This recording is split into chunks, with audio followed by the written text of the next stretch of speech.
good, but it is too much this case. Then people can't afford to rent a house. It is so big problem. So hello guys, कैसे हैं आप लोग? उम्मीद है आप लोग सही सलामत होंगे। तो आपका स्वागत है वर्ल्ड रिएक्शन इंडिया के एक और नए मिक्स रिएक्शन वीडियो में। सो गाइस, आज की वीडियो चाइना के ऊपर होने वाली है। जैसा कि आप लोग जानते या न्यूज में देखा होगा कि चाइना में इस समय बहुत बड़ी क्राइसिस चल रही है। फर्स्ट ऑफ ऑल तो कोविड की ऑफकोर्स शुरू हुई वहीं से हुई थी, बट इस समय तक भी कोविड क्राइसिस चल रहे हैं। और उससे भी बड़ी वहाँ पर क्राइसिस है कि वहाँ की कई सारी कंपनीज ने डिफॉल्ट घोषित कर दिया है अपने आप को, क्योंकि उनकी खराब कंस्ट्रक्शन के वजह से वहां के लोग उन कंपनीज के बनाए हुए अपार्टमेंट्स नहीं खरीद रहे हैं। इस वजह से उन कंपनीज को प्रॉफिट नहीं हो रहा है और उन्होंने जो पैसा कंस्ट्रक्शन में लगाया है वो भी निकल नहीं रहा है। इस वजह से वहां की कंपनीज अपने आप को डिफॉल्ट घोषित कर रही हैं। इसी टॉपिक पे आज का वीडियो मैं आपके लिए लेकर आया हूँ। तो आज के वीडियो का नाम है what India need to learn from the Chinese economic crisis, Chinese Evergrande crisis. So guys, इस वीडियो का ऑफिशियल लिंक आपको डिस्क्रिप्शन में मिल जाएगी, आप चाहें तो चेकआउट कर सकते हैं। तो बिना किसी देरी के चलिए इस वीडियो को शुरू करते हैं। शुरू करने से पहले गाइस, अगर आप इस चैनल पर नए हैं तो प्लीज इस चैनल को सब्सक्राइब कर दीजिए। आपको सपोर्ट की जरूरत है इस चैनल को और मुझे भी। और अगर आप किसी भी वीडियो का मिक्स रिएक्शन चाहते हैं तो आप मुझे कमेंट सेक्शन में बता सकते हैं। मैं उस वीडियो का मिक्स रिएक्शन आपके लिए जल्दी इस चैनल पर ले आऊंगा। मिलते हैं आपसे वीडियो के लास्ट में। आप वीडियो एंजॉय करिए। Right now, there are hundreds of unfinished apartment towers across China. Social media footage shows crowds protesting in front of the offices of the Chinese real estate developer Evergrande. Now the big risk comes from property, where developers are crumbling under mountains of debt. Analysts fear the crisis could spread throughout China's property sector and the entire economy. The Communist Party is paranoid. It is obsessed with internal security. So the question is, will the Chinese government step in and act as a backstop? Hi everybody, China is witnessing one of the most challenging economic crises in its history. The real estate market, which accounts for nearly 30% of its GDP, has come crashing down in the past 1 year. Property sales plummeted by 72% and thousands of people are now protesting in 86 cities. And now there is a banking crisis whereby banks have started freezing the accounts of the depositors. And in spite of all this trouble, experts say that this is just the beginning of one of the worst economic crises that is to follow in China. The question is, why is China at the brink of an economic crisis? What exactly went wrong with the real estate market of China? And most importantly, what are the lessons that India needs to learn from this Chinese economic crisis? This video is brought to you by Cuckoo FM, but more on this at the end of the video. The story of China's real estate bubble dates way back to the early 2000s. During this time, China was an ultra-fast growing country. This is when the manufacturing revolution of China was at its peak, wherein companies from all across the world were setting up their manufacturing hubs in the cities of China.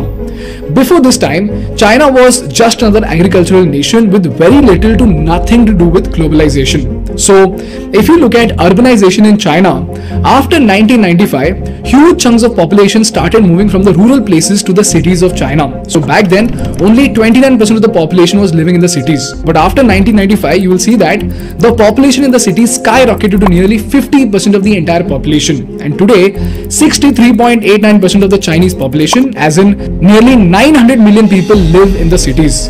Now the catch over here is that in China, unlike in India, you cannot own a land. So the entire land of China is owned by the state and can only be given on a lease to the builders and developers. So when so many people started migrating to the cities, the demand for houses skyrocketed. And when demand for a product skyrockets, what happens? The price of the product increases and more players jump into the market to cater to the rising demand. So not so surprisingly, hundreds of developers flooded into the Chinese market to meet this demand. And this is where we saw the massive rise of Chinese real estate developers. Now, as we all know, construction is an extremely capital intensive business. So these companies first of all took heavy loans on the banks to pay the heavy leasing amount to the state. Then they took even heavier loans to build these buildings and started selling them to the people of China. Now, from the Chinese bank standpoint, construction was an amazing business to lend to. Why? Because there was already over demand in the market. The business had a healthy profit margin of 15 to 20% in spite of being a high ticket business. And most importantly, from the state's perspective, It generates a lot of employment, profits a huge supply chain of steel, glass, cement, brick and hundreds of other suppliers, and eventually makes a huge contribution to the GDP of China by giving jobs to many workers. In fact, this is the reason why real estate contributed to almost 30% of the Chinese gross domestic product. This is the reason why banks kept on lending, the developers kept on building, and the people of China kept on buying houses. And due to this increasing demand, the price of houses increased, so more lending, more developers and more sales. And this is why, ladies and gentlemen, the property boom in the Chinese economy started. As a result, the real estate prices in China started shooting to new peaks, making the Chinese cities some of the most expensive cities in the world. Now, just to give you an idea about how bad the condition is, there is this index called price to income ratio to understand the affordability of houses in a particular locality. It's nothing but the ratio of the price of an average apartment to the median household income of that particular place. So if this index is 10 for New York, it means that it would take 10 years of the median household income to buy an apartment in New York. So while a median New York household needs 9.92 years of income to buy an apartment, in London it's 17.3 years, in Mumbai it's 26 years, whereas in Beijing it's 56 years. And even in other Chinese cities it's more than 35 years. Now the question over here is, if the price of these houses was so high, why were the Chinese still buying houses? Couldn't they just rent an apartment? Well, here's where, apart from urbanization, there are two more reasons why the Chinese were buying houses in spite of high prices. Number one, just like in India, even in China, you will be respected as a well-settled person only if you own a house. So if you're a man who does not own a house in China, the family will be too hesitant to get their daughter married to you. Secondly, just like gold is our go-to investment in India, for the Chinese people, property was the best investment instrument in the market. And just like our elders refrain from stock investing, even the Chinese people consider stocks to be dangerous and real estate to be extremely safe. And if you look at the increasing prices of the houses in China, it kind of looks like it was a great investment instrument. Cherry on the cake, there is zero property tax on buying private residential places in China. And you know what, guys? In the race of the social norm, GDP and property boom, the Chinese developers built so many buildings that today there are buildings for 90 million people that are completely vacant. To put that into perspective, that is more than the entire population of France, Germany, Italy, UK and even Canada. And this led to the creation of what we know today as the ghost cities of China. Take a look. These are China's ghost cities, sprawling, empty spaces. City meant for thousands of people that's just completely empty. Many Chinese cities constantly conducting real estate development in pursuit of GDP growth simply turn urbanization into building houses in cities. But their floor areas and increase in population are out of sync, leading to the ghost city phenomenon. And guess what? Most of these apartments are already owned by the people in the hope that the real estate prices will go up and their investments will appreciate. This is why, ladies and gentlemen, the government of China realized that they are in a super bubble where developers are borrowing dangerous sums of money to keep feeding the real estate bubble of China. So they came up with something called the 3 red line policy, whereby they put forth 3 criteria that the large real estate developers in China are supposed to clear. And only if they clear these criteria, they can extend their debts with the bank. These 3 criteria are liability to asset ratio of less than 70%, net gearing ratio of less than 100%, and cash to short term debt ratio of at least 1. Now this is a little complex, but don't worry, you don't have to understand all this. All you need to know is that if all 3 criteria are passed, then the company can increase its debt up to 15%. And as you keep breaching a criteria, the percentage at which your debt can grow will be decreased to 10%, 5%, and then to 0%. And as soon as this announcement was done, all the real estate developers started cutting down on their expenses and started optimizing their finances. But, while many medium and small scale developers fulfilled this criteria, as it turns out, the second largest real estate developer in China crossed all 3 lines. And this company is named China Evergrande Group. Evergrande borrowed a lot of money, what we call offshore, in international financial markets, and it's probably not going to pay it back. China Evergrande is the most indebted real estate developer in China. Evergrande is a ticking time bomb, and it's about to blow up in the face of foreign investors. In other words, if this company fails, it hits 171 domestic banks in China. Now the question is, what exactly is wrong with Evergrande and why has a single company triggered such a massive unrest all across the country? Well, the story of Evergrande is pretty straightforward and astounding at the same time. The founder of the company saw the real estate wave, started the company to serve the over demand of homes, took a ton of loans from the banks, built huge buildings and sold them and made a lot of money. But the problem was that they were growing and borrowing at such a rapid pace that it started to get more and more dangerous. And if you look at the numbers, within just 10 years, they went from a revenue of 45.8 billion yuan to 507 billion yuan. This is mind-blowing, right? But you know what, guys? Behind the scenes, they used all this debt not to complete the existing projects, but kept on funding new projects before the existing ones got sold out. So you will see that in this graph, from 2010 onwards, after they started expanding, the gap between the properties under development, contracted sales and completed projects started increasing. And as you can see, by 2021, it had already touched a dangerous level, whereby the completed projects held for sales were barely 1/6 of the properties under development. And as a result of this super fast growth fueled by a mountain of debt, Evergrande ended up crossing all three red lines in the policy. And now they can no longer extend their debt with the banks. And this is where, ladies and gentlemen, the chain reaction starts. Now the question is, it's just another company that would go out of business, right? Then how is it possible that a single company going down can affect the growth of the second largest economy in the world? Well, here's where you need to know about a category of companies that are said to be too big to fail. In this case, if you see, Evergrande is not the only player to get affected. They are yet to pay bills worth $100 billion to their suppliers.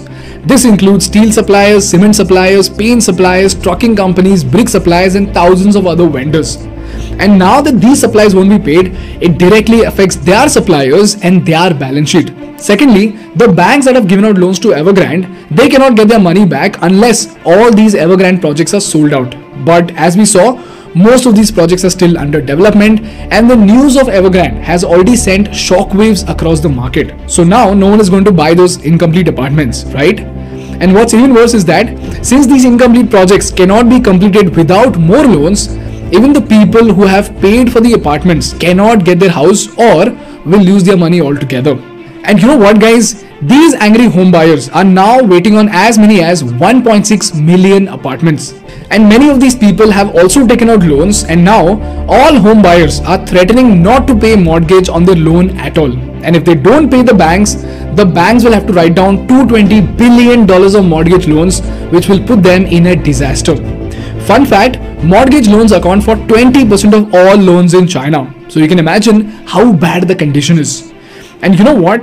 Evergrande did not just borrow from banks, they also raised billions of dollars from the common people through bonds. And now even those people will lose money. And the most insane fact of all is that as of October 2021 itself, 2/3 of the top 30 Chinese property firms have breached at least one of the metrics in the 3 red line policy. Which means more defaulting, more companies going out of business, more defaulting customers and more loss for suppliers, and ultimately the collapse of one of the biggest sectors of the Chinese economy. This is the reason why there is so much chaos in China. Now what remains to be seen is how will the Chinese tackle this crisis and how will it prevent itself from a catastrophe. And this brings me to the last part of the episode, and that are lessons that India needs to learn from this Chinese economic crisis. Before we move on, I want to thank our partners Cuckoo FM for supporting our content. People, if you're someone who wants to learn more about business and geopolitics in your own regional language, you must listen to the fantastic audiobooks on Cuckoo FM app. Cuckoo FM is India's largest vernacular audio learning platform with over 1000 plus hours of content in their library with 4.5-star rating and a ton of insightful audiobooks in multiple regional languages. In this case, if you're fascinated by the rise of China, you could listen to this audiobook called The Rise of China or this audiobook called China and India, Asia's Emergent Great Powers. So if these kind of subjects intrigue you, then use the code THINK50 to get a 50% discount on the Cuckoo FM subscription. This is applicable only for the first 1000 people, so go ahead, use the link in the description and download the Cuckoo FM app now.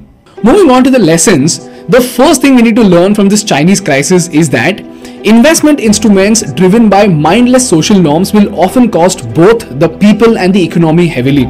In this case, the Chinese definition of a well-settled person got a ton of debt piled up for the Chinese people in spite of the sky-high prices. So you see, in spite of it not making any economic sense, because of the social construct, it has now put millions of people's lives at stake. In our case in India, the same thing happened with FDs because we outright considered FDs to be safe because of the social norm without understanding inflation. Similarly, the mindless purchase of gold is now hindering our economy. So take a step back and assess whether your instruments are backed by calculated strategy or just mindless social norms.